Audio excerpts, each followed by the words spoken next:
gráfica, por favor. Cuando les toque el examen, lean bien sus preguntas. Los pulmones sí son pares, ¿cierto? Sí. Se van a encontrar dentro de la cavidad torácica protegida por la parrilla costal. Van a tener una disposición anatómica o diferencias anatómicas entre una y otra. Una de las más marcadas, por ejemplo, por no decir la principal característica anatómica o diferencias anatómicas entre sí, va a ser la división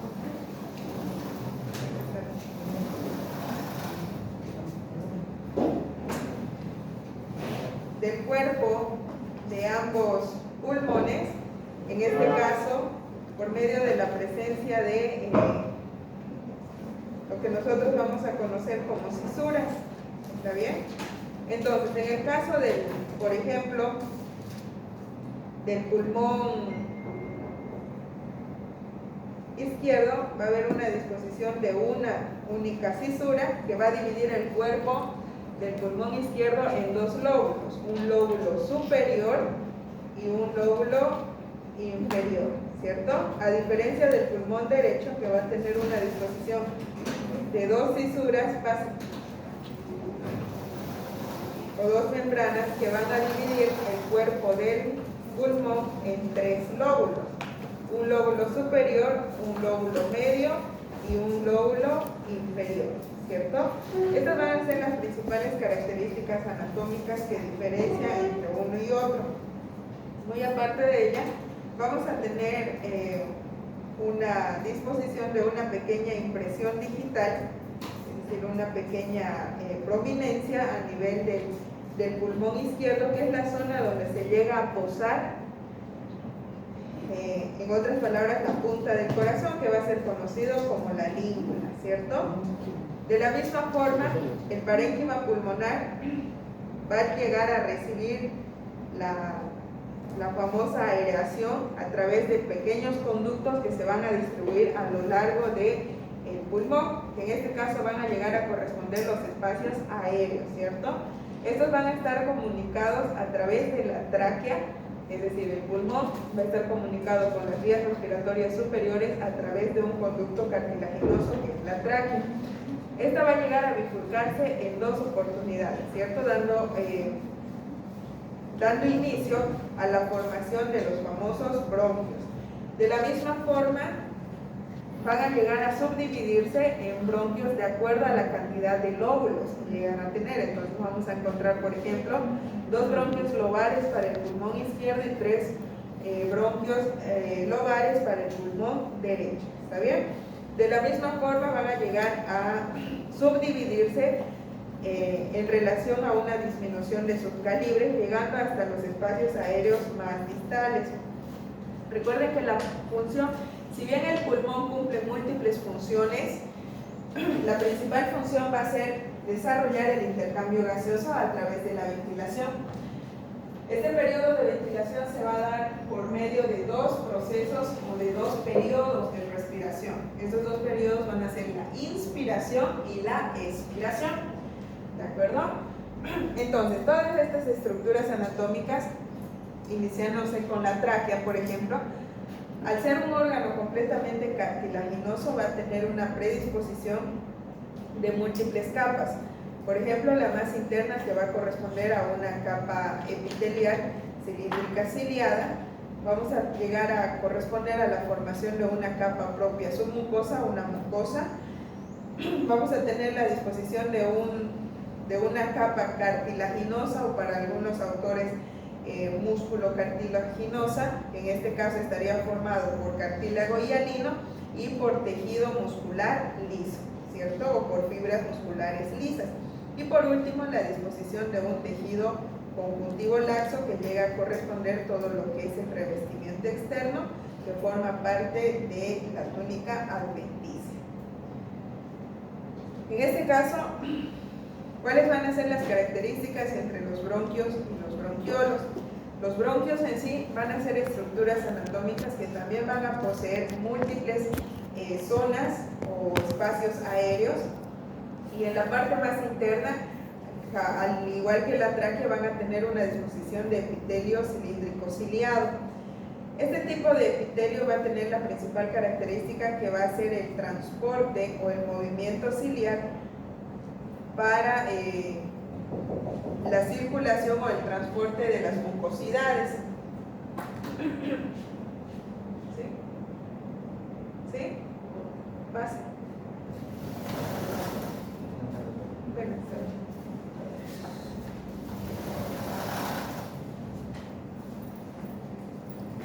También va a llegar a poseer una capa propia submucosa con células productoras de moco o glándulas productoras de moco y a su vez un revestimiento cartilaginoso y muscular. A diferencia de los bronquiolos, que son estructuras mucho más pequeñas, estas van a carecer tanto de cilios como de cartílago. ¿Está bien? Llegando a desembocar a espacios mucho más pequeños que van a llegar a ser los famosos alveolos. Estos espacios o los sacos alveolares van a estar formados por revestimientos o por paredes que van a tener una organización de fibras de una especie de membranas en las que se van a llegar a posar, dijimos, células especializadas.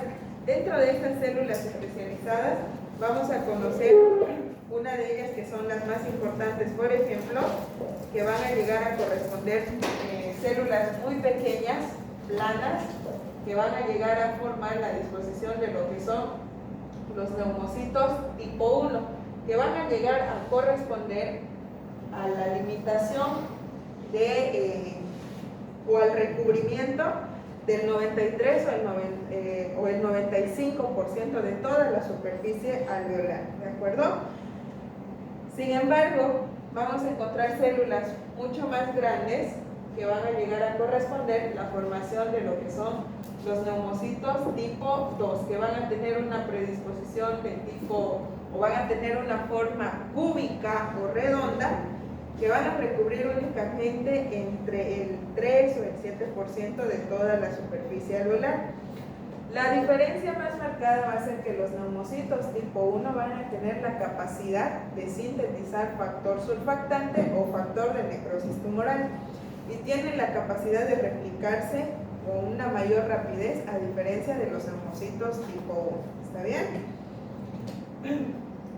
Como los alveolos son las superficies más pequeñas o más distales de los espacios aéreos, habíamos mencionado que parte de ellas van a formar lo que nosotros conocemos como los famosos acinos pulmonares, ¿cierto?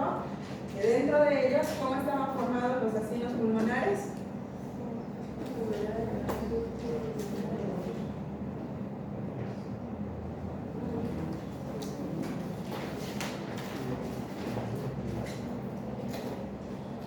¿Se acuerdan? Ya, los sacos alveolares. Porción terminal de los bronquiolos, creo. La porción final o la porción terminal de los bronquiolos terminales, muy bien. Los conductos alveolares y por último los sacos alveolares que ya mencionaron anteriormente, ¿cierto? Entonces, vamos a encontrar lo que nosotros conocemos como la porción final de los bronquiolos terminales, los conductos alveolares y los sacos alveolares, ¿cierto? Esa agrupación o esas tres principales estructuras van a formar un acino pulmonar, que no se les olvide. Y la agrupación de 3 o 5 acinos pulmonares van a formar un lobulillo pulmonar, ¿de acuerdo? Es decir, si este es un acino pulmonar, la agrupación de otros, aquí ya van 2,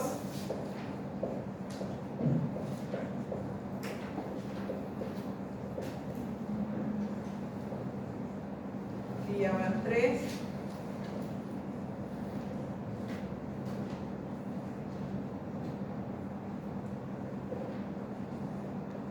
todo eso prácticamente sería un lobulillo pulmonar, ¿cierto? Entonces, por favor, no nos olvidemos de eso. Justamente estas son las zonas más distales donde se van a llegar a desarrollar el intercambio gaseoso, ¿cierto? y van a ser las zonas donde van a llegar a presentarse estas pequeñas paredes que van a estar recubiertas por células especializadas. Junto a ellas me refiero también a macrófagos alveolares, a los capilares. ¿Qué tipo de capilares tienen los pulmones? ¿Qué tipo? ¿Se acuerdan? Si yo pregunto qué tipo de capilares se encuentran a nivel de los pulmones, ¿es válida mi pregunta? ¿O no? ¿O no es válida porque capilares entraba en el primer parcial? No es válida. ¿Por qué es válida? Porque seguimos hablando de los pulmones, ¿cierto? Entonces recordemos qué capilares están en los pulmones. Los capilares continuos, ¿cierto? Los capilares continuos, aquellos que tienen una lámina endotelial y una membrana basal completa y son capaces de transportar aminoácidos, glucosa y purinas. ¿Está bien? ¿No se van a olvidar? Yo no sé cuántas veces he repetido esto. Esto va a ser pregunta de examen. ¿Cómo está formado un acino pulmonar y un lobulillo pulmonar? ¿Está bien? O viceversa, yo les puedo decir, un acino pulmonar está formado por la agrupación de 3 lobulillos pulmonares. ¿Falso o verdadero? ¿Por qué falso?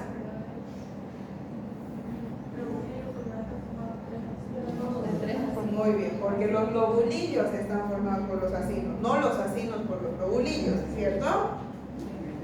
¿Se entiende hasta ahí? ¿O no? Sí. ¿Ah? Bronquiolo terminal, conducto alveolar y sacos alveolares. Estos pulmones van a estar recubiertos, dijimos, por membranas de aspecto seroso, ¿cierto? Que los van a recubrir en 2 oportunidades. ¿Cómo se llamaban? La pleura pulmonar parietal y visceral. La visceral es la que está por fuera del pulmón y la parietal es la que está pegadita al pulmón, ¿cierto? No. Al revés. ¿Cómo saben que es al revés?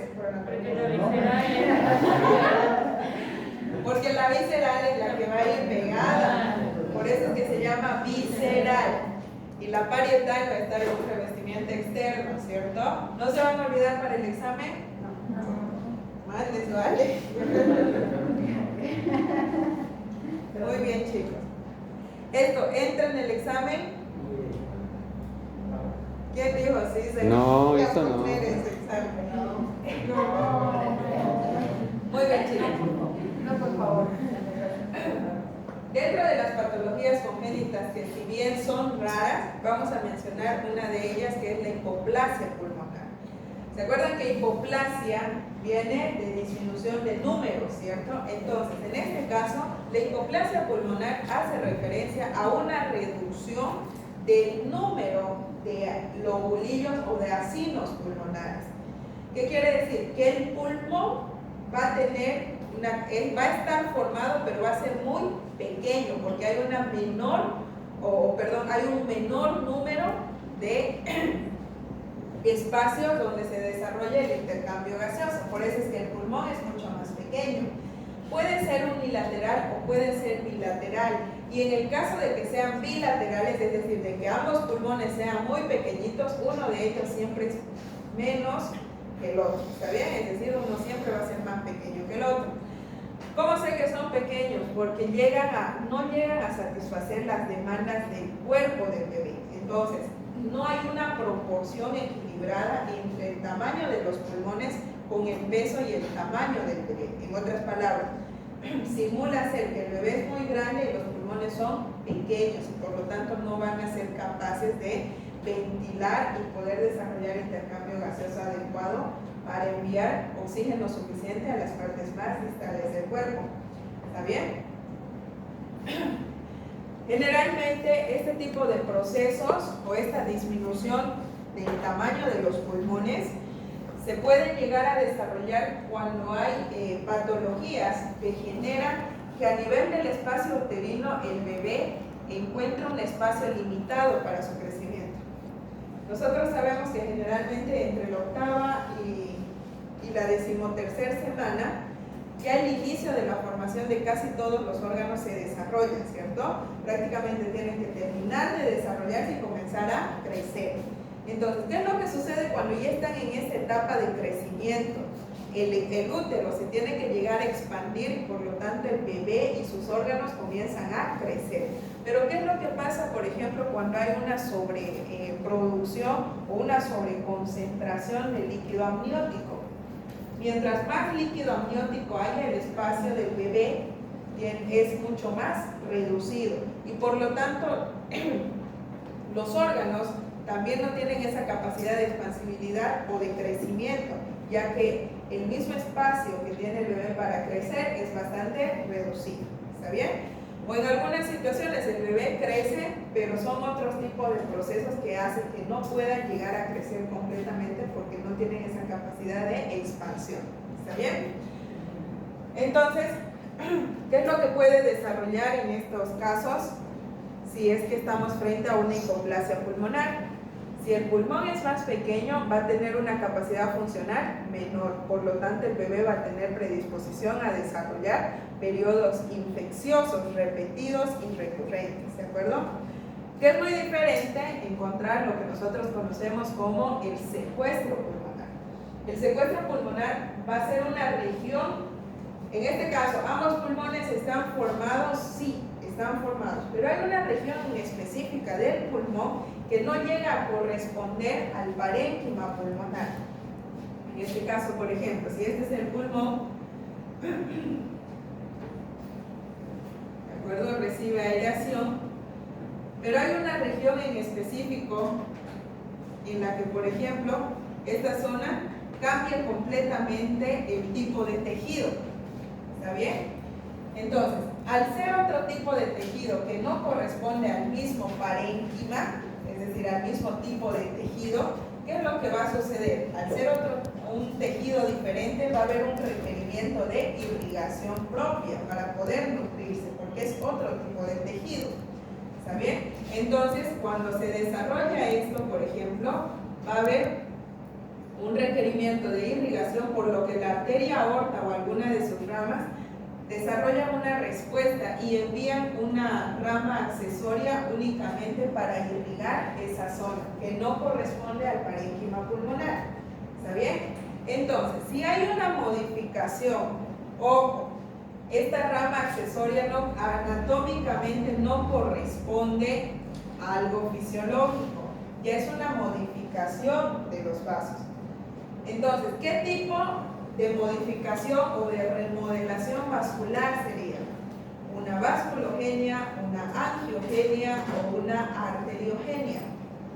Arteriogenia. ¿Por qué arteriogenia? Porque es una modificación de la arteria. Pero prestemos atención a qué es lo que está sucediendo. Esta zona requiere una irrigación propia porque es otro tipo de tejido, ¿cierto? Entonces, la arteria aorta, en este caso, es la que llega a prestar una rama accesoria únicamente para esa región. Ya se está modificando la aorta, ¿cierto? Pero esto es posterior o antes del nacimiento. Generalmente, si la lesión o el secuestro está dentro del pulmón, ¿va a ser qué tipo de secuestro? Si está dentro del pulmón, intralobular, ¿cierto? Que comúnmente son lesiones adquiridas, secundario a procesos infecciosos. Pero si el pulmón desarrollara otro tipo de tejido por fuera del pulmón, esto sería un secuestro extralobular. Y en ambas situaciones, este tejido y este tejido requieren irrigación, por lo que se está modificando una rama de la arteria aorta, que sería muy diferente, presten atención a esto, que en esta zona, toda esta región del parénquima pulmonar ya no funciona, ¿cierto? Ya no funciona de la misma forma. Por lo tanto, ¿qué pasa con la capacidad del pulmón izquierdo? Está siendo reducido, ¿cierto? Y por lo tanto va a haber sobrecarga de función y tiene que haber cambios entre la presión y el flujo. Entonces, estos vasos sanguíneos que nacían en el ilio y tenían esta disposición normal, al haber un mayor requerimiento de flujo y de presión, ¿qué van a desarrollar? Aumento de la trama vascular. Si hay un aumento de la trama vascular por sobrecarga de función, de presión o de volumen, esto va a ser arteriogenia, angiogenia o vasculogenia. Esto va a ser vasculogenia. Pónganse de acuerdo. Pero en este caso, estos cambios, estas modificaciones son por sobrecarga de presión y de volumen. Esta es una arteriogenia. Y en este caso, esta modificación de la arteria aorta se ha dado porque ya este cambio ha sido en un organismo maduro, ¿cierto? No hay sobrecargas de presión a este nivel, solo hay un mayor requerimiento de sangre para nutrir esa zona. Entonces esto es una angiogenia, porque la vasculogenia es el inicio de la formación de los vasos sanguíneos. ¿Se entiende esto? Es una etapa embriológica, ¿no? Vasculogenia, cuando se están formando los vasos sanguíneos exactamente en la etapa embrionaria, ¿está bien? El inicio de la formación de los vasos. La angiogenia va a ser la modificación de los vasos sanguíneos en un organismo maduro. Pueden cambiar la estructura o la forma. Sin embargo, la arteriogenia va a ser la modificación de los vasos sanguíneos por procesos adaptativos, ya sean por cambios de presión o por cambios de volumen. ¿Está bien? Muy bien, chicos. Entonces, secuestro pulmonar extralobular cuando está fuera del pulmón y secuestro pulmonar intralobular cuando está dentro del pulmón. ¿De acuerdo? Que va a ser muy diferente encontrar la ausencia de uno de los pulmones. ¿Se acuerdan cómo se llamaba la ausencia de uno o de ambos pulmones? Agenesia, ¿cierto? Cuando nosotros decimos que es una agenesia, se va a caracterizar, por lo menos lo leyeron, se va a caracterizar por la ausencia de uno o de ambos pulmones. Me preguntaron, ¿puede llegar a estar ausente ambos pulmones? Sí, cuando no se forman ninguno de los dos pulmones, y por lo tanto el bebé va a ser, la vida del bebé no va a tener oportunidad, ¿cierto? Es decir, por mucho que lo intuben, por mucho que le pongan oxígeno, no va a haber la zona donde se desarrolla el intercambio gaseoso. O nace muerto o va a morir. Esa es la realidad, por muy cruel pues, que suene, porque están ausentes ambos pulmones. Sin embargo, si está presente uno de los pulmones, pueden haber mecanismos que tal vez puedan llegar a adaptarse, pero por lo menos ya hay una posibilidad, ¿cierto? Con soporte de oxígeno. Habíamos hablado también de unas patologías que pueden llegar a verse asociado a anormalidades entre el tubo digestivo y las vías respiratorias, ¿cierto? Dentro de ellas van a ser las famosas fístulas traqueoesofágicas. ¿Cuáles son las que llegan a comprometer el pulmón? La número 2, la número 3, 4 y 5. Sin embargo, la 1 y la número 6 no llegan a comprometer vías aéreas, ya que las anormalidades están específicamente a nivel del esófago. Entonces, las complicaciones que se van a llegar a desarrollar van a ser únicamente a nivel del tubo digestivo. ¿Está bien? Entonces, por ejemplo, en la de tipo número 2, vamos a encontrar una atresia esofágica. ¿Por qué se denomina atresia esofágica? Porque únicamente el esófago no llega a continuarse y hay una zona específica que está siendo ausente. ¿Está bien? Entonces, una atresia esofágica, debido a su proximidad anatómica, la cercanía que tienen con la tráquea, puede asociarse a una comunicación anormal.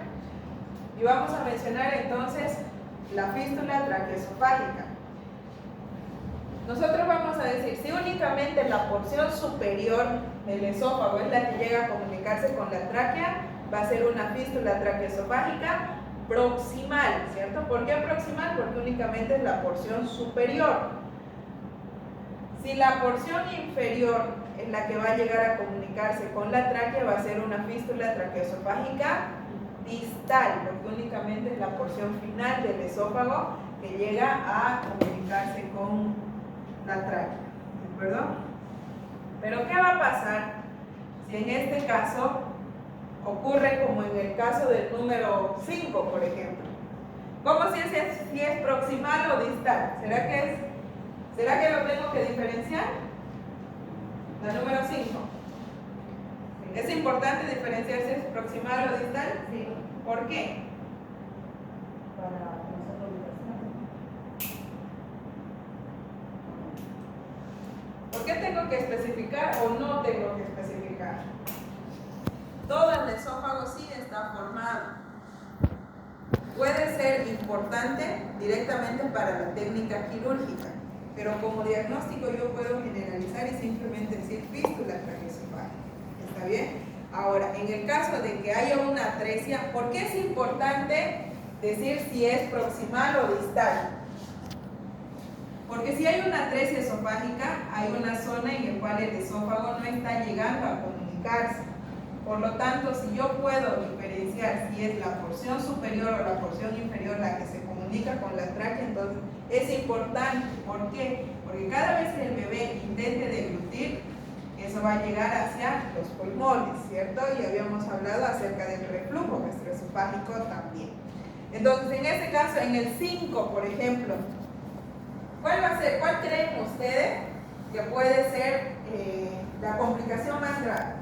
¿Será que va a haber más probabilidades de que pase leche hacia las vías aéreas o jugo gástrico? ¿Por qué? Ya. Porque estamos arriba. Y porque ahí hay un esfínter que evita que justamente vuelva, ¿no? Porque si no me equivoco, el gato. Ya. Y hagamos de cuenta qué pasaría si en este caso ambos, o sea, se forma completamente el esófago, ¿está bien? Desciende completamente y esta porción es la que llega a comunicarse con la tráquea. Más abajo. ¿Será la leche o el jugo gástrico? ¿Esto? ¿Por qué? ¿Es normal que un neonato tenga reflujo gastroesofágico? Sí. Gastroesofágico, o sea, de jugo gástrico. Va a tener regurgitación de la leche, es cierto, pero no de jugo gástrico. Esto quiero que quede claro porque en estos casos sí puede haber reflujo de jugo gástrico. Si la porción distal, por ejemplo, la porción distal del esófago es la que se está comunicando con la tráquea y debido a su región anatómica que no llegan a conectarse, ¿qué va a pasar con el pH del estómago? Prácticamente va a estar constantemente en ayuno. ¿Y qué va a pasar con ese jugo gástrico? Va a comenzar a acidificarse más. Entonces, esa acidificación va a ser la que va a llegar a desarrollar reflujo del jugo gástrico, ¿de acuerdo? Sin embargo, cuando hay este proceso, recuerden que por mucho que haya una comunicación entre la tráquea y el esófago, cierto volumen de leche va a llegar hacia el estómago. Por lo tanto, puede que haya regurgitación, pero directamente de leche cortada, no de jugo gástrico. ¿Está bien? Es muy poco frecuente que un bebé o un neonato llegue a tener reflujo de jugo gástrico. Porque recuerden que incluso el mismo estómago recién se va a adaptar a la alimentación. Pero todavía es un organismo que no está completamente maduro en su totalidad. ¿De acuerdo?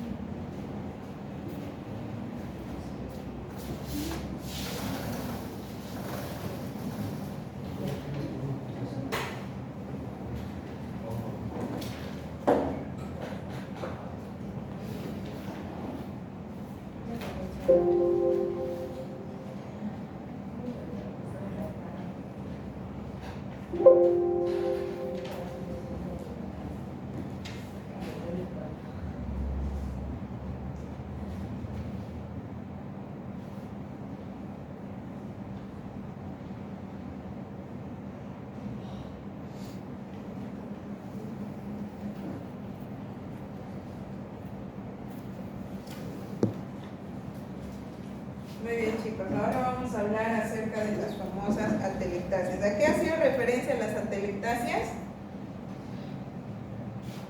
¿Se acuerdan? Ahí está el concepto. Cuando un pulmón da una función pulmonar y pierde volumen. ¿Cómo? Cuando el pulmón pierde volumen y pierde la capacidad de expansibilidad, ¿cierto? Muy bien.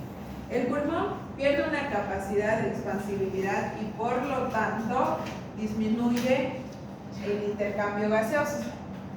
Pueden ser esta disminución de la expansibilidad, puede llegar a desarrollar un colapso del pulmón, es decir, una región específica en la que el intercambio gaseoso no se llega a desarrollar y por lo tanto el parénquima comienza a verse lesionado, ¿cierto? Pueden ser causas extrínsecas como causas intrínsecas las que lleguen a desarrollar este tipo de modificaciones, es decir, causas que pueden ser externas al pulmón o causas que pueden estar dentro del pulmón. De esta forma, dependiendo del origen que llegue a generar este colapso, vamos a diferenciar, dijimos, tres tipos de atelectasias pulmonares. Una va a ser cuando se desarrolle un proceso obstructivo a nivel de las vías aéreas que van a estar entre la tráquea y las porciones más distales del parénquima pulmonar. En otras palabras, pueden estar localizándose obstrucciones a nivel del árbol bronquial, ¿cierto? Las causas más comunes de estos tipos de obstrucciones, por ejemplo, son la inhalación o la aspiración de cuerpos u objetos extraños, en el caso de los pacientes pediátricos, la formación de tapones mucosos por secreciones de moco, o también pueden llegar a desarrollarse secundarios a procesos neoplásicos bronquiales. En otras palabras, cuando lesiones tumorales o neoplásicos se encuentran dentro del bronquio, ¿de acuerdo? Entonces, estos tumores, por ejemplo, pueden llegar a crecer tanto que generan una obstrucción completa de lo que es el bronquio, ¿está bien? Entonces, ¿qué es lo que pasa cuando, por ejemplo, hay la aspiración? Bueno, ya hicimos un ejemplo con la aspiración de un cuerpo extraño cuando hicimos un repaso anterior, cuando vimos por primera vez atelectasia.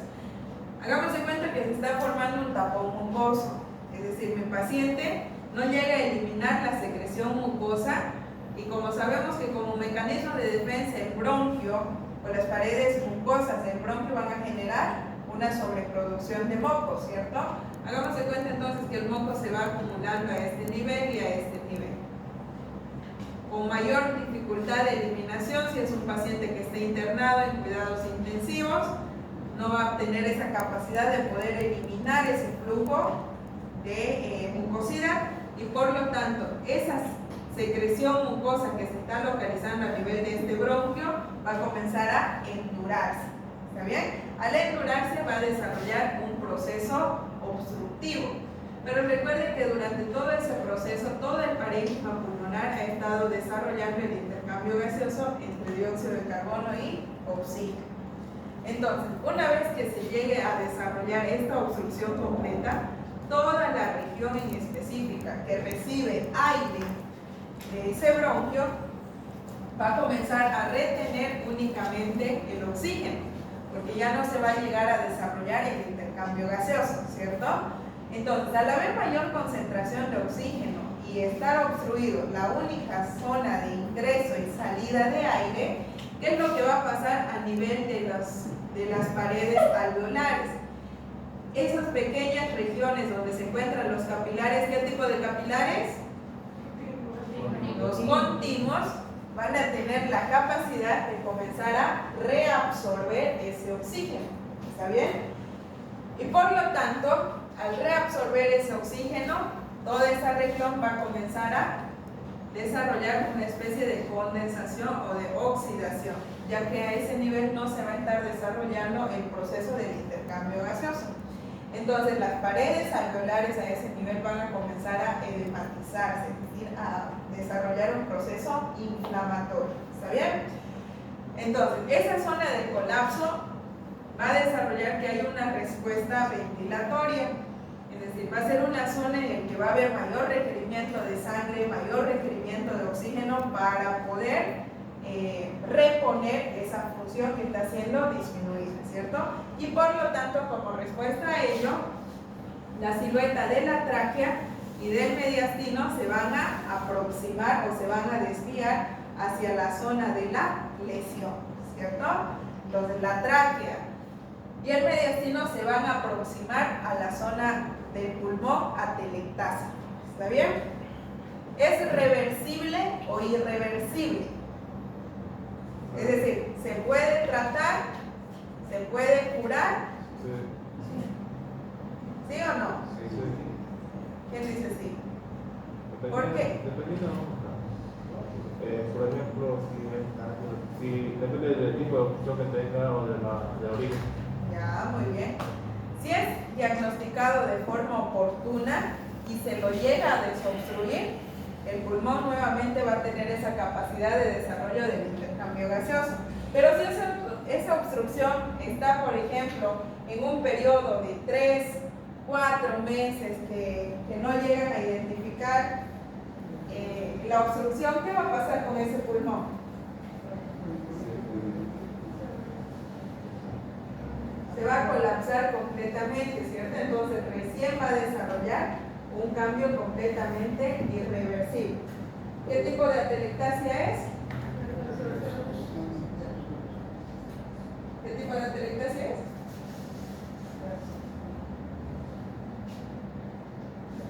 Esa es compresión. Compresión. ¿Ella qué tipo de atelectasia es? ¿Cómo? Reabsorción o ¿por qué? ¿Por qué se llamaba reabsorción o absorción?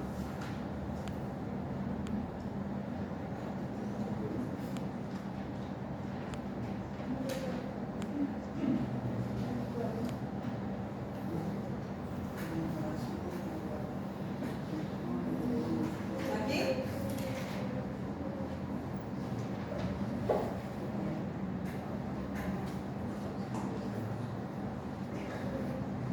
La inhalación o la expulsión de algún material, en este caso una inhalación de un oxígeno o algún material pequeño y vaso pediátrico y después la absorción de tipo de transformación dentro de alguna sustancia, ningún problema. ¿Por qué se llama por reabsorción? ¿Y por qué no se llama por compresión, por ejemplo? ¿Por qué? ¿Qué pasa con el oxígeno que se está reteniendo? Se reabsorbe ¿en dónde? ¿En los macrófagos alveolares?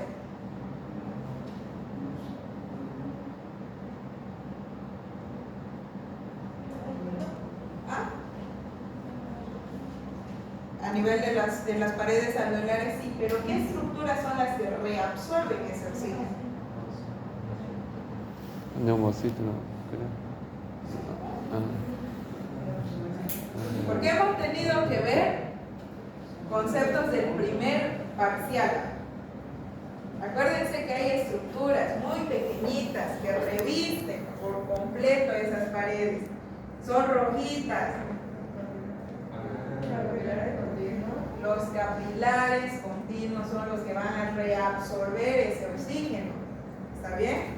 Entonces, al reabsorber, es decir, al volver a utilizar ese oxígeno, es que llegan a generar ese colapso. ¿Está bien? Entonces, por eso es que se denomina reabsorción o absorción, porque los capilares alveolares reabsorben ese oxígeno que está siendo retenido a ese nivel. ¿Se entiende? Sin embargo, va a ser muy diferente que yo encuentre, por ejemplo, una causa extrínseca al pulmón. Si yo digo En este caso, ¿es intrínseca o extrínseca? ¿Está dentro o fuera? Intrínseca, ¿cierto? Está dentro. Muy bien. Y si yo digo una causa extrínseca o una causa externa al pulmón, esa lesión comúnmente se va a encontrar a nivel del espacio pleural. ¿Qué quiere decir? Si ese espacio pleural se ve ocupado, ¿por qué quieren que sea ocupado? Sangre, aire, pus, aire. Si es un neumotórax, por ejemplo, un neumotórax que está colapsando toda esta zona, ¿qué va a pasar con esta porción del pulmón? ¿Será que va a tener todavía esa capacidad de expansión? No, se va a comprimir. Cada vez el espacio va a ser mucho más pequeño, mucho más reducido, por lo tanto el pulmón va a comenzar a verse de este tamaño, ¿cierto? ¿Y qué va a pasar entonces? Cada vez que quiera desarrollar el intercambio gaseoso, esa zona del pulmón va a comenzar a colapsar, ya no va a poder tener esa capacidad de inspirar y de expirar, inspirar y expirar, ¿cierto? Entonces, mientras más aire, en el caso del neumotórax, llegue a ocupar ese espacio de la cavidad pleural, porque tiene esa capacidad de elasticidad, el pulmón va a ser cada vez más pequeño, porque va a estar ocupando ese espacio, ¿cierto? Por lo tanto, ¿qué va a pasar con la tráquea y el mediastino? Prácticamente este aire está ocupando un espacio que no le pertenece y está comenzando a comprimir o a empujar el pulmón. Por lo tanto, la parte del mediastino y de la silueta de la tráquea también va a comenzar a verse alejado de la zona de lesión. En este caso, la silueta de la tráquea y del mediastino se alejan de la lesión, ¿de acuerdo? ¿Es reversible o irreversible? Reversible, ¿cierto? ¿Por qué es reversible? Porque se saca el aire y muy bien, se hace una descompresión a nivel de la cavidad pleural y por lo tanto el pulmón va a ir recobrando de forma gradual su espacio para poder expandirse. ¿Cómo se llama el proceso? Toracocentesis. ¿De acuerdo? Muy bien, entonces es inicialmente también reversible. Ambas situaciones son reversibles en un diagnóstico oportuno, ¿cierto? Pero ¿qué va a pasar? Doctor, ¿y cuál es más rápido de diagnosticar? El local. ¿Por qué? Porque en estos casos, como todavía hay oxígeno posterior a la obstrucción y va a demorar un periodo en la reabsorción, se puede ver todavía densidad de aire y puede confundirse, como habíamos mencionado anteriormente, con procesos virales, porque el único síntoma o el único cuadro que va a mostrar mi paciente va a ser tos recurrente, incluso en algunos casos puede ser tos seca, porque todavía no va a haber esa sobreproducción de moho, ¿está bien? Y muchas veces, como habíamos mencionado, generalmente es muy común encontrar las semillas de naranja, las semillas de mandarina, sandía. Eso no genera mucho cambio de densidad a la emisión de la radiación. Entonces no llegan a tener un cambio o una coloración en específica y es difícil de poder llegar a diagnosticar, ¿de acuerdo? ¿Alguna de ustedes han visto esas series de Dr. House, de Good Doctor? ¿Han visto? ¿Sí? Hay un capítulo, ¿cierto? En ambos, tanto en The Good Doctor como en Dr. House, que hay una niña de 17, 16 años aproximadamente, que no hace otra cosa más que toser, toser y toser. Y resulta, incluso si lo confunden con cuadros asmáticos, no hacen otra cosa más que nebulizar, incluso llegan a pensar que es hipocondríaca. Pero cuando ya hacen un estudio más específico, como los broncogramas, por ejemplo, encuentran que hay una obstrucción a ese nivel, pero ya está casi encapsulado. ¿Qué quiere decir? Que ya hay secreción de moco, incluso un tejido lo está llegando a recubrir y entran a ciegas a quirófano. Y cuando lo llegan a extirpar es un lego de este tamañito. ¿Y por qué el lego no cambió de densidad? Porque es plástico. Entonces no genera mucho cambio de densidad. ¿Está bien? Entonces, hay otro tipo de atelectasia. No vean por ver pues la serie, chicos, analicen un poco. Hay otro tipo de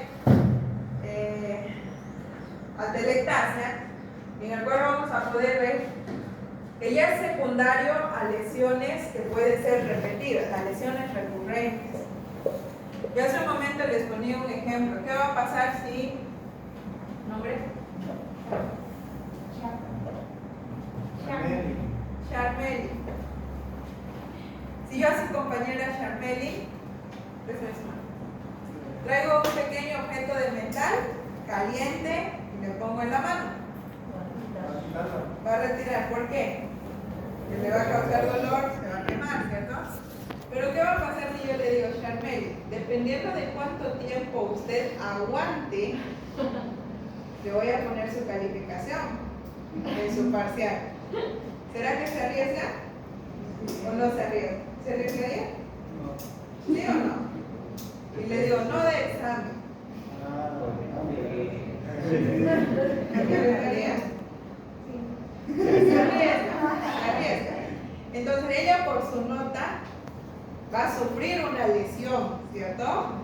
Entonces vamos a comenzar todos con el cronómetro. Hagamos de cuenta que aguanta 30 segundos. 40 segundos, está a punto de llegar al minuto y ella sigue aguantando por su nota.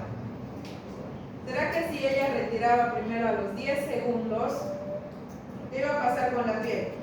Iba a formar una lesión eritematosa, unas semanas después o unos días después, eso iba a formar una costra y se iba a regenerar. Pero ella por su nota aguantó casi 40 segundos. ¿Será que esa piel va a tener la misma capacidad de regeneración? Va a quedar una secuela, ¿cierto? Un queloide, una cicatriz, pero aprobada. Entonces, lo mismo va a ocurrir con el pulmón. Si es sometido a una lesión de forma recurrente o una lesión tan marcada que hace que el parénquima pulmonar, por ejemplo, se fibrose o se cicatrice, cada vez va a comenzar a reducir todo lo que es el espacio del pulmón o los espacios aéreos libres donde se desarrolla el intercambio gaseoso. Por lo tanto, esto va a ser secundario a una secuela, como un periodo de cicatrización o de fibrosis. ¿Está bien? Lo que le va a dar la característica de que este tipo de atelectasia, al ser crónico de forma progresiva, va a ser reversible o irreversible. Irreversible, ¿cierto? Porque esto ya es un proceso repetido o ha sido un daño tan grande que ya no va a poder recuperar esa capacidad de expansibilidad, ¿de acuerdo? Por eso es que comúnmente no se va a llegar a encontrar modificaciones en la silueta del mediastino o de la tráquea. Este es un pequeño cuadro. Las personas que ya han visto las diapositivas que les he enviado han notado que tiene muchas letras, ¿cierto? Eso es prácticamente un resumen total. Entonces, este es un cuadro comparativo, por ejemplo, de las características entre la atelectasia por reabsorción o por absorción, compresión y de contracción. ¿Está bien?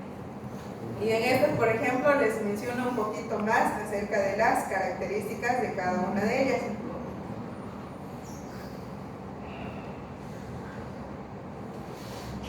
Ahora vamos a hablar acerca de las neumopatías obstructivas. Las neumopatías obstructivas, como lo menciona, son procesos obstructivos que pueden llegar a comprometer el parénquima pulmonar dependiendo a una localización en específico. Es decir, son un grupo de enfermedades, ¿está bien? Dentro de este grupo de enfermedades vamos a encontrar el enfisema pulmonar, la bronquitis crónica, el asma bronquial y las bronquiectasias, ¿está bien? Pero si ustedes buscan en literaturas anteriores, se conocía como las famosas enfermedades pulmonares obstructivas crónicas, como las famosas EPOC, ¿de acuerdo?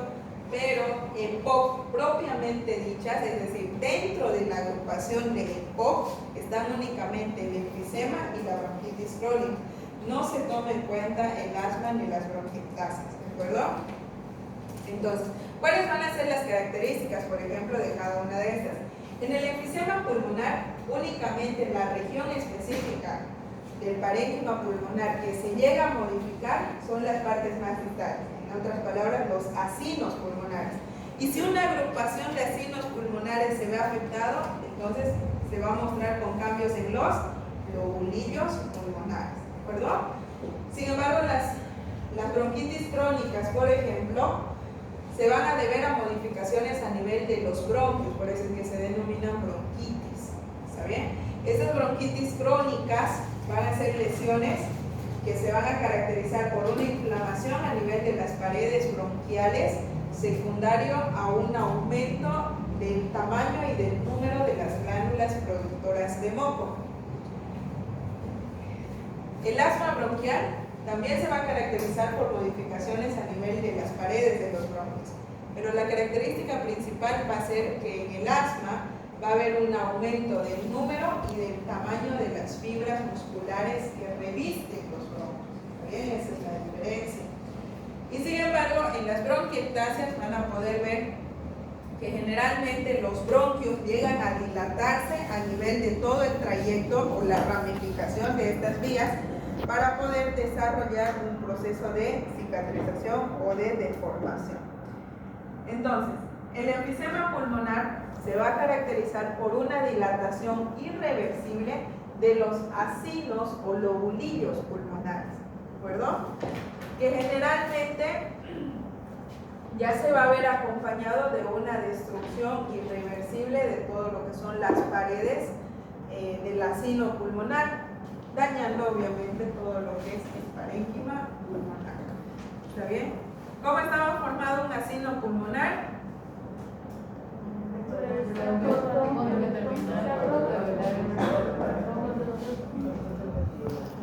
Conductos alveolares, sacos alveolares y porción terminal de bloque terminal. muy bien.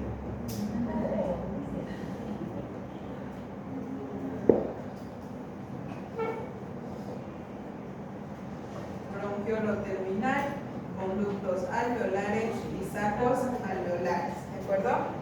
¿Qué es lo que va a pasar en estos casos? Dependiendo de la región en específico que se llegue a dilatar, los vamos a poder clasificar en 4 tipos, ¿está bien?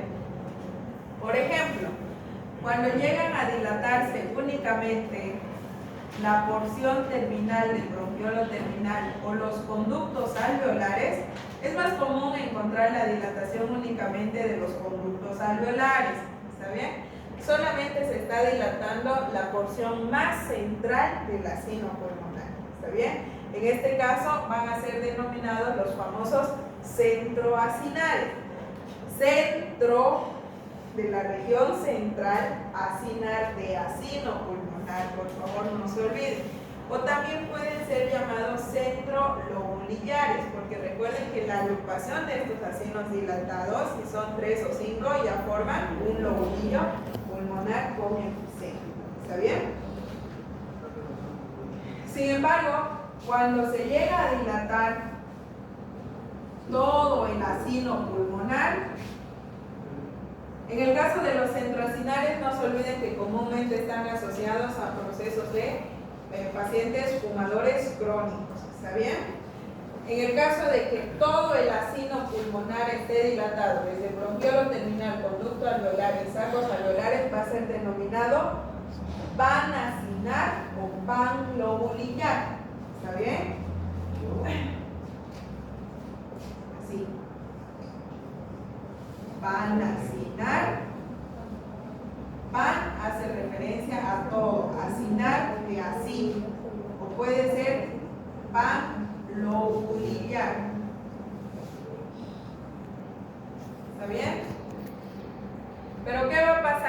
si únicamente los sacos alveolares son los que llegan a dilatarse. En otras palabras, estarían completamente intactos el bronquiolo terminal y los conductos alveolares. Al ser únicamente los sacos alveolares los que lleguen a dilatarse, van a ser conocidos como los enfisemas paraseptales o acinares distales, porque es la porción más distal del acino la que llega a dilatarse. ¿Está bien?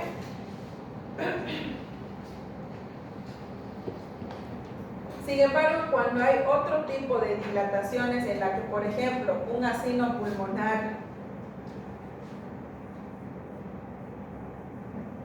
digamos que este es un acino pulmonar, vamos a encontrar otro acino pulmonar,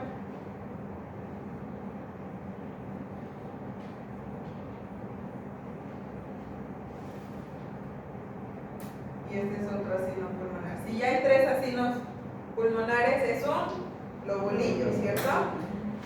¿Qué va a pasar si en este acino pulmonar, por ejemplo,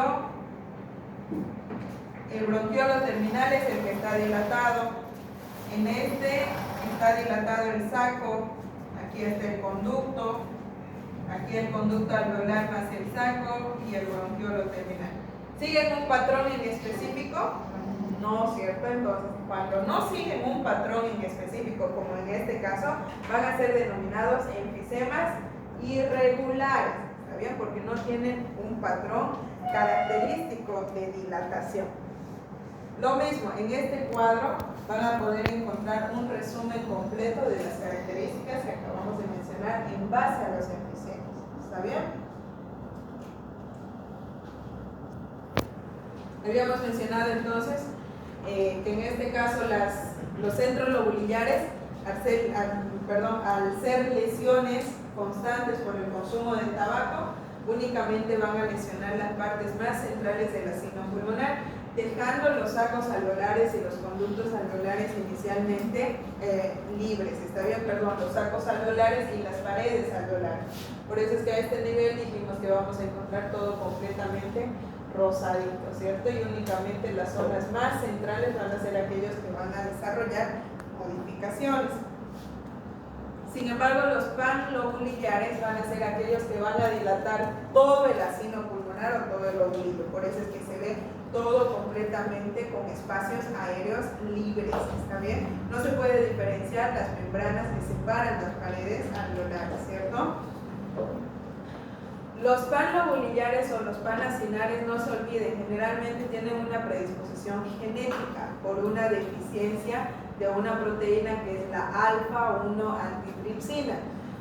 Aquellos que ya buscaron, que seguramente me van a decir por qué la doctora lo menciona, por qué menciona tanto esa proteína si se produce en el hígado. Se produce en el hígado, pero su función principal está a nivel de los pulmones, ¿de acuerdo? Entonces, la deficiencia de la alfa-1 antitripsina lo vamos a mencionar cuando veamos nuevamente patologías hepáticas, ¿está bien? ¿De acuerdo? Allá, ¿cómo se llamaba la proteína?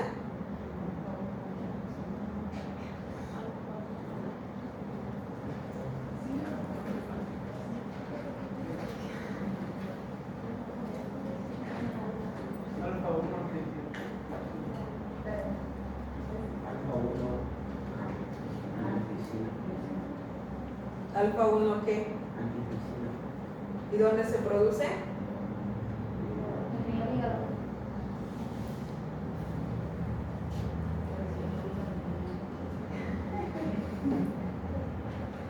Chicos, ¿por qué estamos repitiendo esta clase todo de nuevo? ¿Porque yo quiero? No, porque no está ayudando para repasar para el examen. ¿Esta clase es obligatoria? No. Es voluntaria, ¿cierto? Entonces, por favor, va la segunda vez. Vamos a hablar entonces acerca de la bronquitis crónica, que es una de las patologías que se encuentra dentro de las neumopatías obstructivas, ¿de acuerdo?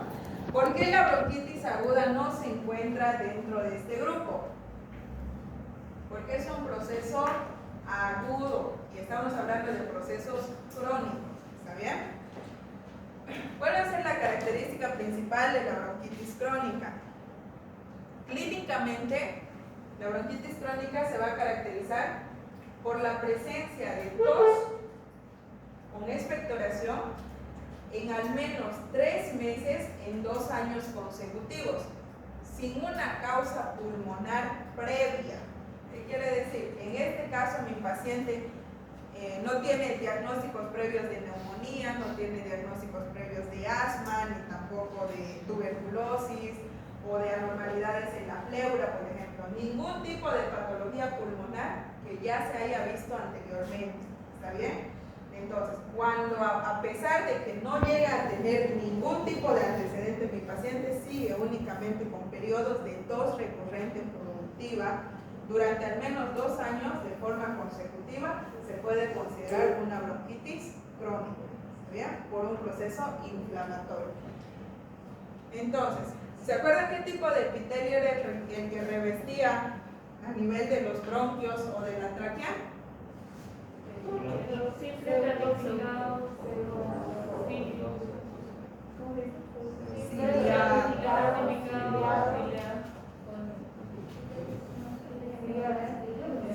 ¿Queratinizado? No. ¿Seguro? ¿Dónde queratinizado? Simple, cilíndrico, ciliado o pseudoestratificado. Ciliado. ¿Queratinizado? No. ¿Por qué no queratinizado?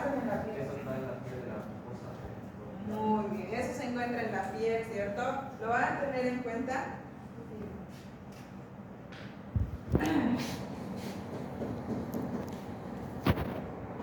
Habíamos mencionado que uno de los mecanismos protectores va a ser justamente la disposición de los cilios y la capacidad de producción de moco a nivel de las paredes bronquiales, ¿cierto? Entonces, ¿qué es lo que pasa cuando un paciente tiene o está sometido a factores de riesgo? Uno de estos factores de riesgo puede ser, por ejemplo, la exposición constante al humo o directamente al tabaco. ¿Por qué menciono el humo? Porque en el campo, por ejemplo, hay personas que todavía cocinan a leña, ¿cierto? Entonces, esos pacientes que cocinan constantemente van a estar en contacto constante con el humo de forma diaria. Entonces, ese humo va a tener pequeñas micropartículas que van a, en una agrupación numerosa, van a formar una irritación a nivel de las paredes bronquiales y a nivel de los espacios aéreos distales, ¿de acuerdo? Lo mismo que con el tabaco. Con el consumo de tabaco vamos a poder ver que esas sustancias que contiene el cigarrillo van a poder generar irritación e inflamación a nivel de las paredes bronquiales, ¿de acuerdo? Inicialmente, cuando esas micropartículas ingresan a nivel de las paredes bronquiales, esto va a generar que haya una respuesta inicial que se va a caracterizar por un proceso inflamatorio que van a estar mediados por los linfocitos, ¿cierto? Que van a llegar a inducir liberación de citoquinas, células proinflamatorias y que dentro de ellas van a estar las interleucinas. Entonces, como mecanismo de defensa, inicialmente van a llegar a engrosar un poco todo lo que es la pared interna del árbol bronquial. Sin embargo, el mecanismo principal de respuesta va a estar mediado por las glándulas productoras de moco a nivel de la capa propia submucosa.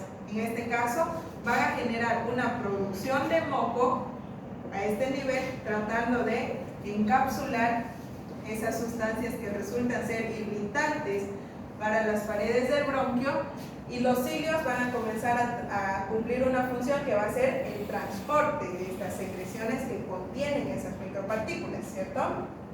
Entonces, pero si mi paciente cocina todos los días a leña, o es una persona que fuma inicialmente 2 cigarrillos al día, pero ahora ya no fuma 2, fuma 4 cigarrillos al día, desde hace unos 10 años, ¿qué va a pasar? El ingreso constante de estas sustancias irritantes van a invadir más todo lo que son los espacios aéreos. Y por lo tanto, como mecanismo de defensa, va a haber todavía mayor producción de moco. Y para que haya una mayor producción de moco, ¿qué va a pasar con las glándulas productoras? Van a crecer, van a hipertrofiarse, ¿cierto? Y mientras más grandes sean, van a tener mayor capacidad de producción de mucosa. Y de la misma forma, si mi paciente aún así sigue expuesta a estas sustancias y esto no es suficiente para poder desarrollar un mecanismo de defensa, va a haber una hiperplasia. ¿Qué es la hiperplasia? Aumento del número de células, ¿cierto? Entonces va a haber un aumento del tamaño y del número de las células productoras de moco y por lo tanto se va a producir mayor secreción mucosa. Entonces, al haber este proceso inflamatorio a este nivel, ya se reduce todo lo que es el espacio aéreo, ¿cierto? A nivel de las paredes bronquiales. Y si hay sobreproducción de moco, ¿qué va a pasar con ese espacio? Cada vez va a ser más reducido. Y por lo tanto, al sobrecargar todo eso, ¿será que los cilios van a tener todavía esa capacidad de movilidad? No, cada vez van a ser menos móviles, ¿cierto? Por eso es que las secreciones se van a comenzar a localizar en espacios bronquiales y van a ser difíciles de expulsar. Por eso es que el paciente fumador crónico generalmente siempre está con pequeños periodos de tos y elimina muy pequeños volúmenes de secreción. ¿Está bien? ¿Cuál es el mecanismo patogénico entonces de la bronquitis crónica? Va a ser la inflamación mediada por los linfocitos T, las interleucinas y las citoquinas, la sobreproducción de moco por una hipertrofia e hiperplasia de las glándulas productoras de moco. Ahora, junto a esto, habíamos mencionado, si hay tanta sobreproducción de moco, el espacio está limitado a nivel de los espacios bronquiales, ¿qué va a pasar si una bacteria llega hasta este nivel? ¿Qué va a pasar con la bacteria? La secreción. Se va a quedar completamente adherida, ¿cierto? Se va a quedar pegada. Prácticamente va a encontrar como una especie de medio de cultivo. Porque van a tener a ese nivel células proinflamatorias, van a tener macrófagos, van a tener todo tipo de células que la bacteria puede requerir para su nutrición. Por lo tanto, va a tener una mayor facilidad de propagación. Entonces, una infección o un proceso infeccioso puede sobreagregar la bronquitis crónica. No la desarrolla inicialmente, la sobreagrega, es decir, la complica.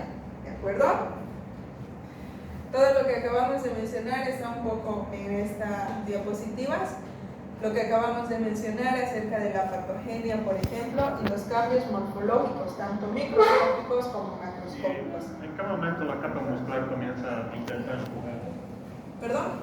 Si en este caso hay una sobreproducción de moco, ¿de quién va a depender ese periodo de tos que nosotros decimos, por ejemplo, que el paciente que fuma de forma crónica tiene periodos de tos, ¿cierto? ¿Por qué se darían los periodos de tos? Porque de alguna u otra forma se va a tratar de eliminar esa secreción con las pequeñas sustancias, ¿cierto? Entonces, ¿de qué va a depender que este bronquio pueda llegar a desarrollar el periodo de la tos? De la capa muscular, porque va a ser la única que va a ser capaz de contraer, ¿cierto? Entonces, este mecanismo o el proceso de la tos se va a iniciar junto con la misma función del proceso inflamatorio, es decir, el músculo no va a esperar a que se complique para desarrollar el periodo de la tos. A la primera irritación de la túnica interna de los bronquios, la túnica muscular va a desarrollar el reflejo de la tos con broncoconstricción para tratar de eliminar esa sustancia irritante, ¿de acuerdo? Ahora, conforme más se llegue, obviamente, a engrosar la pared, mayor va a ser la fuerza de contracción. ¿Está bien? Pero ¿cuál va a ser el punto en contra?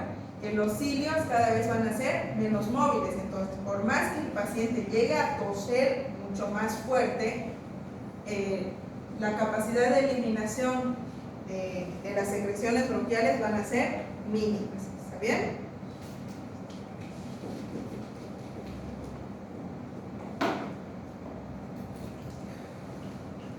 El asma. Si nosotros hablamos del asma, habíamos mencionado que es una situación patológica que se va a caracterizar por un periodo de broncoespasmo o broncoconstricción sostenida. En otras palabras, la pared muscular de los bronquios queda completamente contraídos, limitando o disminuyendo el espacio aéreo a nivel de la pared bronquial. ¿De acuerdo? Entonces, ¿cuál va a ser la principal característica?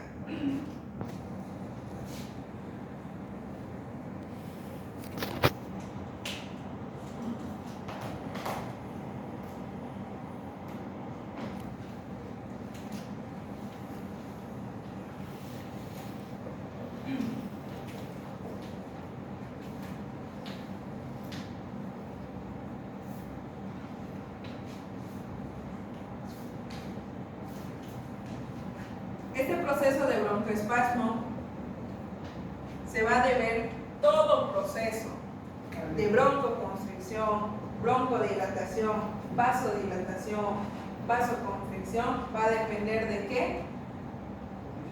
La contracción muscular va a deberse a qué?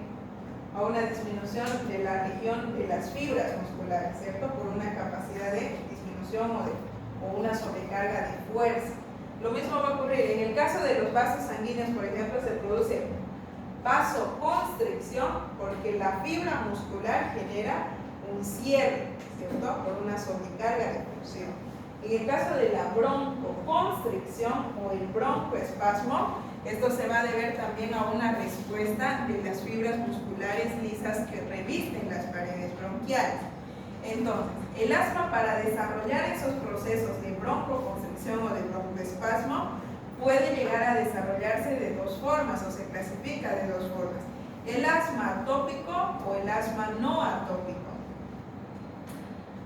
El asma atópico van a ser aquellos que requieren de una sustancia o de la exposición a algún agente que desarrolle alergia en el paciente. Por ejemplo, aquellas personas que son alérgicos al polvo, seguramente debe haber personas que son alérgicas al polvo aquí, ¿cierto? Si tocan un poquito de polvo, ¿qué pasa con su piel?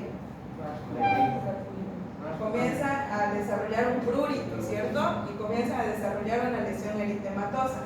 Pero ¿qué pasa si en una de esas se levanta un poco de polvo e inhala polvo? ¿Qué va a pasar? Comienzan a toser.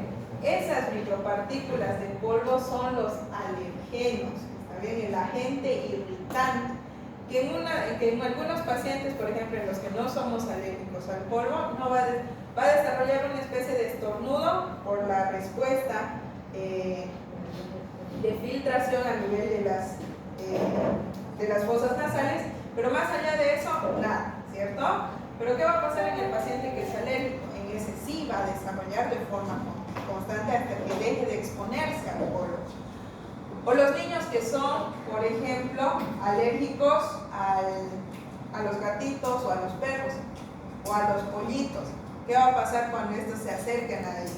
Van a poder inhalar parte del epitelio de esos animales, ¿cierto? El pelo, por ejemplo.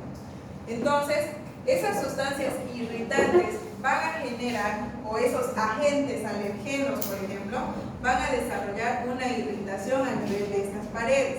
Y como respuesta a ello, van a producir que la pared muscular de los bronquios comiencen a desarrollar un episodio de broncoconstricción sostenido, es decir, a cada momento van a comenzar a contraerse.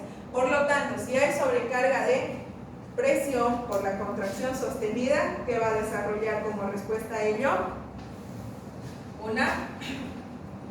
¿Qué va a pasar? Si ustedes hacen mucha fuerza con un solo brazo, ¿qué va a pasar? Este brazo se va a hipertrofiar, ¿cierto?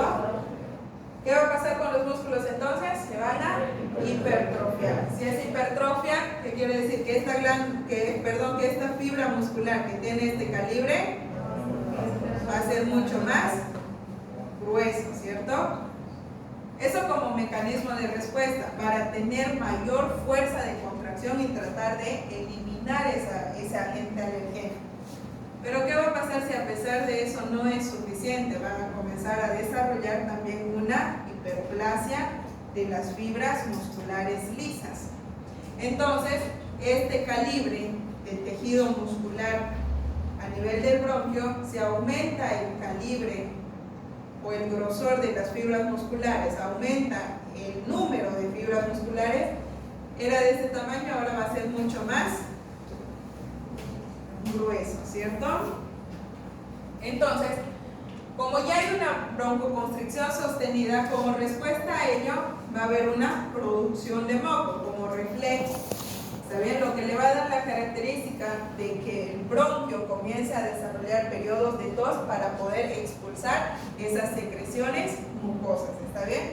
Pero sin embargo pueden haber otro tipo de procesos de asma, como los asmas no atópicos, aquellos que no requieren de un alergeno o de una sustancia que desarrolla alergia en el paciente.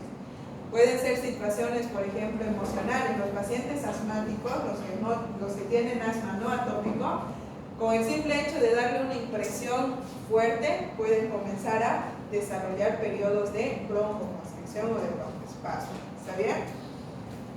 Entonces, en este caso, ¿qué es lo que va a suceder? Va a haber un engrosamiento de todo lo que es la pared muscular del bronquio, haciendo que el espacio libre a nivel de los bronquios sea reducido. Junto a ello se va a ver acompañado de una producción mayor de moco, generando que haya una dificultad respiratoria por la reducción del calibre de la luz de los bronquios. ¿Está bien?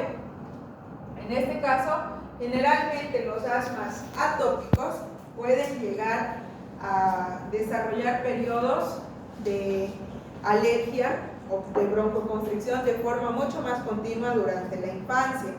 Sin embargo, los asmas no atópicos pueden presentarse a cualquier edad y son más comunes de poder llegar a desarrollar o a diagnosticarse durante la adolescencia o durante la vida adulta. ¿Está bien? ¿Qué es lo que va a generar que estos engrosamientos de las paredes a nivel de los bronquios puedan llegar a modificar? Al haber este tipo de engrosamiento y las sobrecargas de la sobrefunción o la producción de moco a este nivel, que es difícil de poder eliminarlo, van a llegar a desarrollar que haya depósitos de otro tipo de tejidos. Está bien que en este caso van a comenzar a desarrollar depósitos de colágeno. Y esto va a generar que haya, si hay una menor capacidad de ingreso y salida de aire por una broncoconstricción sostenida, ¿qué va a pasar si ocurre en mi paciente episodios de asma recurrente o crisis asmáticas recurrentes? ¿Qué va a pasar con la llegada de sangre a ese nivel, por ejemplo? ¿Será que va a seguir siendo la misma? ¿Se va a modificar o no? Si cada vez hay mayor dificultad para poder desarrollar el intercambio gaseoso por la obstrucción a nivel de los bronquios, va a haber mayor requerimiento de vascularización, ¿cierto? Por lo tanto, la trama vascular va a aumentar y esto se va a desarrollar lo que es la angio o arteriogenia. Arteriogenia, ¿cierto? ¿Por qué? Porque hay sobrecarga hay cambios adaptativos en cuanto a presión y a volumen. ¿Está bien? ¿Queda claro, chicos? Muy bien. Todos tienen mis diapositivas, ¿cierto? Sí.